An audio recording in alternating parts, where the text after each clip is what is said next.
इस भाषा में 4000 400 500 से कम लोग हैं, वो भाषा खतरे में है। उनका मानक तो 10,000 का है। तो हमारे यहाँ जो भी जनजातीय भाषाएं हैं वो सब खतरे में हैं, चाहे वो जारवा की भाषा हो या सेंटनलीज की भाषा हो, लेकिन हमें बिल्कुल कोई चिंता नहीं है।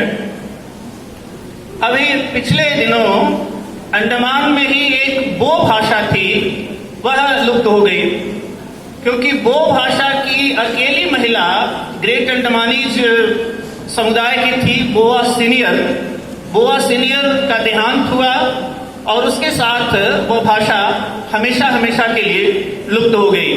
तो साथियों, जरूरत है कि हम अपनी भाषा को, अपनी संस्कृति को बचाएं, क्योंकि अगर एक भाषा मरती है तो केवल भाषा ही नहीं मरती है, उसके साथ उसका भले ही मौखिक साहित्य हो, लोक में बिखरा हुआ साहित्य हो, उसके जो मुहावरे हैं, उसके जो कहावतें हैं, उस भाषा में जो व्याप्त ज्ञान है वह भी मिट जाता है। हिंदी में एक कवि हैं उदय प्रकाश, उनकी एक कविता है बचाओ, बड़ी मार्मिक कविता लगती है। उसको अगर आप थोड़ा सा ध्यान से सुने तो आप देखें कि आज चिंता कितनी बड़ी है। उस कविता को मैं पढ़ूंगा और इसके बाद फिर इस कविता का शीर्षक है बचाओ। चिंता करो मूर्धन्य श की। मूर्धन्य श जिसे हमारे बच्चे पेटकटा श बोलते हैं। मैंने पूरी कोशिश की कि उनको बता पाऊं कि ये पेटकटा श नहीं है, ये मूर्धन्य श है। और मैं सोचता हूं कि वो हिंदी के कौन से गुरुजी आए थे जिन्होंने इस पूरे अंडमान निकोबार द्वीप समूह को पोर्ट ब्लेयर से माया बंदर और माया बंदर से निकोबार तक, इंदिरा पॉइंट तक बता दिया कि ये पेट कटा श है। और आज तक मैं उस लकीर, पत्थर की लकीर को मिटा नहीं पाया। खैर, कविता आप देखें कि कितनी बड़ी चिंता है ये, कि चिंता करो मूर्धन्य श की, चिंता करो मूर्धन्य श की, किसी तरह बचा सको तो बचा लो अंग, किसी तरह बचा सको तो बचा लो अंग। देखो कौन चुरा कर लिए चला जा रहा है खड़ी पाई, देखो कौन चुरा कर लिए चला जा रहा है खड़ी पाई, और नागरी के सारे अंग। जाने कहाँ चला गया ऋषियों का री, जाने कहाँ चला गया ऋषियों का री।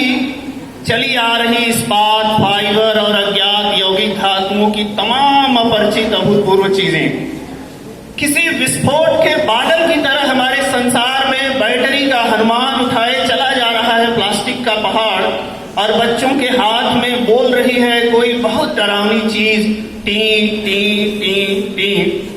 बचा लो मेरी नानी का पहियों वाला काठ का नीला घोड़ा, बचा लो मेरी नानी का पहियों वाला काठ का नीला घोड़ा, संभाल कर रख लो अपने लट्टू, पतंगे छुपा दो किसी बहुत सुरक्षित जगह पर। देखो देखो हिलता है पृथ्वी पर अमरूद का अंतिम पेड़, उड़ते हैं आकाश में पृथ्वी के अंतिम तोते। बताएं सारे विद्वान मैं कहां पर टांग दूं अपने दादा की मिर्जई, बताएं सारे विद्वान मैं कहां पर टांग दूं अपने दादा की मिर्जई। किस संग्रहालय को भेजूं पिता का वसूला, माँ का करधन और बहन के बिछुए। मैं किस सरकार को सौंपूं हिफाजत के लिए। मैं अपील करता हूं राष्ट्रपति से कि वे घोषित करें खिचड़ी, ठठेरा, मदारी, लोहार, किताब, भड़बूजा, कवि और हाथी को विलुप्त प्राय राष्ट्रीय प्राणी। वैसे खड़ाओं, दातून और पीतल के लोटे को बचाने की इतनी सख्त जरूरत नहीं। रथ, राजकुमारी, धनुष, ढाल, तलवार और तांत्रिकों के संरक्षण के लिए भी जरूरी नहीं कोई कानून।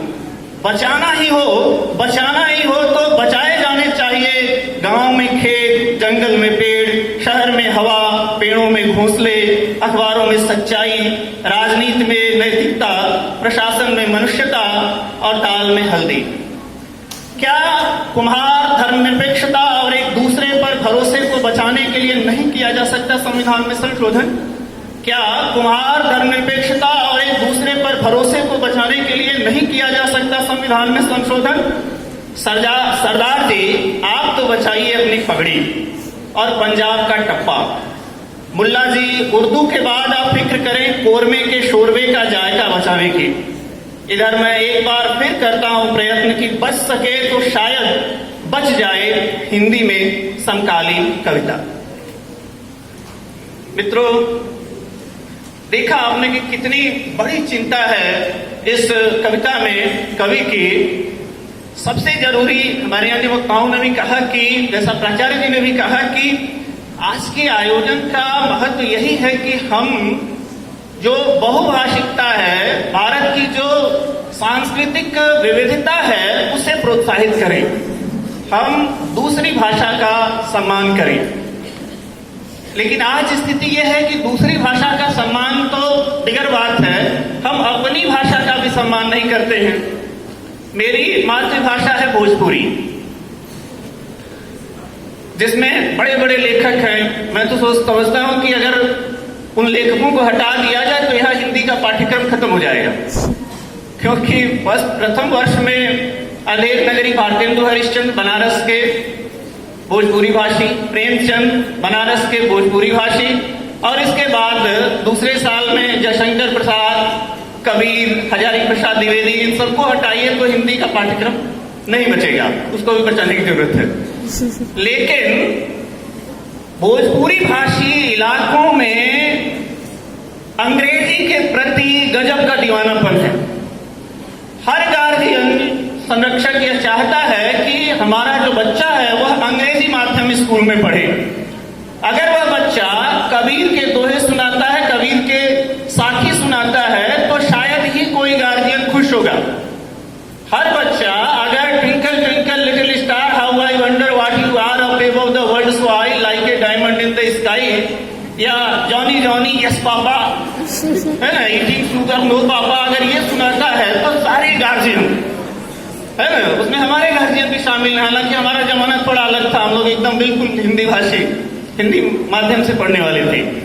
तो हर गार्जियन ये सोचता है कि हमारा बच्चा बिल्कुल शेली, किट्स, बायरन और क्या क्या हो गया है ना। तो ये है कि हम दूसरी भाषा का सम्मान कहां से करेंगे, हम अपनी ही भाषा का सम्मान नहीं कर रहे हैं। हिंदी भाषी इलाकों में भी शायद आपको कोई भोजपुरी में लिखने वाला कवि मिले, शायद ही कोई आपको प्रकाशन गृह मिले, पब्लिकेशन सेंटर मिले जहां से भोजपुरी की किताबें छप रही हो।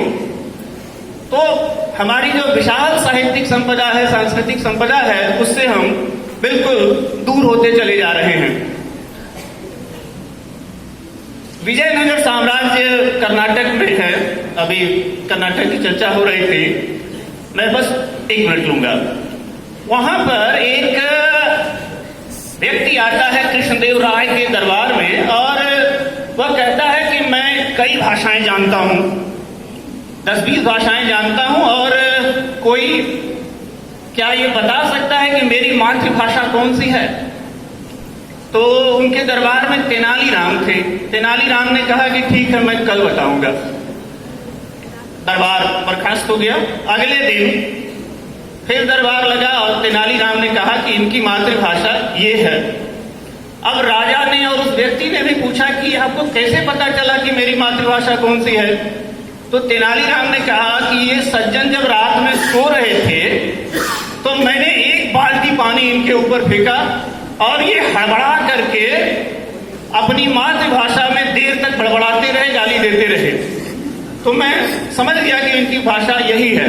तो मित्रों, जो हमारी मातृभाषा होती है वह बिल्कुल स्वाभाविक होती है, वह हमारे सुख और दुख की भाषा होती है। कोई भी भाषा सिर्फ संवाद का माध्यम नहीं है कि हम बस उसमें बातचीत करते हैं।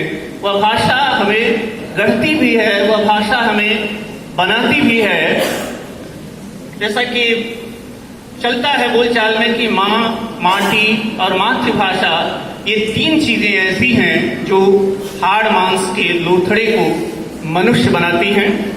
आपने सुना, बहुत बहुत धन्यवाद। और इस संकल्प के साथ कि आप सभी भाषाओं का सम्मान करें।